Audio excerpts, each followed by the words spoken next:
Hi! ఈ స్ప్రెడ్‌షీట్‌లో కొన్ని ఏ కాలమ్‌లో కొన్ని నేమ్స్ ఉన్నాయి. బి కాలమ్‌లో వాళ్ళ మొబైల్ నంబర్‌లున్నాయి.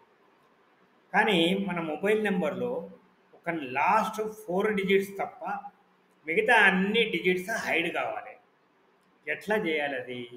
ఎవరికీ తెలియకూడదు మన నంబర్ ఏంటిదో. ఒక మనకు తప్ప. మరి ఎట్లా చేయాలిది?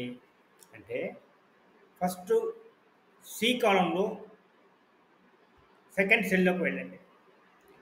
ఈ నంబర్‌ను ఫస్ట్ 6 నంబర్లు మీరేం చేయాలంటే, ఈ స్టార్, ఆస్టరిస్క్ 2, 3, 4, 5, 6 ఆ తర్వాత ఉన్న నంబర్ ఎంటర్ చేయండి. 1, 6, 5, 8 ఇప్పుడు దాన్ని ఎంటర్ చేస్తే కిందికి రండి. కింద ఫ్లాష్ ఫిల్ అనే ఒక ప్రాపర్టీ ఉన్నది. దాన్ని మనం ఉపయోగిద్దాం. కంట్రోల్ ప్లస్ ఈ ప్రెస్ చేయండి. చూసిరా కాలంలో ఉన్న అన్ని mobile numbers only last 4 digits తప్ప మిగతా అన్నీ హైడ్ అయిపోయినాయి. ఇది చాలా సింపుల్ అండ్ యూస్ఫుల్ ట్రిక్ కదా.